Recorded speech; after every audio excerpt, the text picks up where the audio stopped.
Hello জনগণ, আপনারা সবাই এই ভিডিওটা তো সোশ্যাল মিডিয়াতে দেখেই থাকবেন। এটা নিয়ে সবার মধ্যে অনেক জল্পনা কল্পনা ছিল যে আসলে এটা সত্যি নাকি মিথ্যে, যেটা পরবর্তীতে আমরা প্র্যাঙ্কিং টিম থেকে ক্লিয়ার করেছি যে এটা মূলত আমাদের আপকামিং ওয়েব সিরিজ গভীর জলের মাছের প্রমোশনের জন্যই আমরা এই ভিডিওটা করেছিলাম। তো আজকে আমি সেই পুরো ভিডিওটা আপনাদেরকে দেখাবো যে কিভাবে সেটার প্ল্যানিং করা হয়। তাহলে হচ্ছে যাদের কনফিউশন ছিল তারা টোটালি ক্লিয়ার হয়ে যাবে। যাও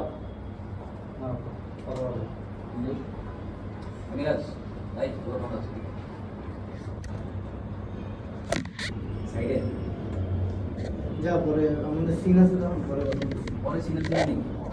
এই ওই দিন আমরা মিলে গেছিলাম কাঁধে ছবি তুলছিলাম না, তো কি তোর সাথে কোনো ঝামেলা হয়েছে? ঝামেলা না হওয়ার পর তুই আবার এই সাথী সবার সামনে আমার নামে কি কইছিস?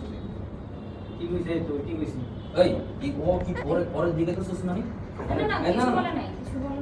কিছু বলে নাই। আমি তো এতদিন কারোর প্রতি কিছু কইছি? আমি কারণ নাম উল্লেখ করে ফেসবুক কোনো জায়গায় স্ট্যাটাস দিয়েছি, তারপর আমার এনে পদে পদে নানা ধরনের স্ট্যাটাস নাম উল্লেখ করে এগুলো মানে তুই আমার সিটে এসে চিল্লাইতে তুই না। হ্যাঁ ও তো মাঝখান থেকে ভাই আসলে কথা বলবো এটা তো বলবো আচ্ছা না তাহলে ফ্রেম ফ্রেম উপরে থাকলে তো বোঝা যাচ্ছে না।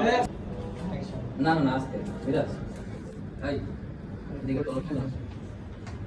হ্যাঁ তোর কথা ছিল তোর সাথে আমার কথা না, এই যে সিন চল আছে কিন্তু মানে কথা তো বলা এই বলতে না সব সমাধান করছি, ফেসবুকে স্ট্যাটাস দিছি না, কান্দে তো ছবি তুলছিলি দুদিন আগে কেমন লাগে কাস্টমার কি হইছে কি স্যার মেকআপ রুমে শান্ত সাথী গান মগ সবার সামনে আবার সেম টপিক তো চলছে কি টপিক না শেষ হয়ে এই গেছে কি কইছি গো? আর ভাই তো কোনো সমাধান করে দিল? থাক বড় কি সমাধান করছে আরে ও কিছু তোর সামনে যদি বলে নাই চুপ তো। মানে করে আসলে আমরা আবার কি সমাধান কি রে ভাই আমি কি বুঝলাম না, আমার সিটে এসে চিল্লাইতেছে কেন? থাম না কি ছিল আর ওর কিছু হয় না আমার সিটে মানে কি কি ফাইনাল করে তুই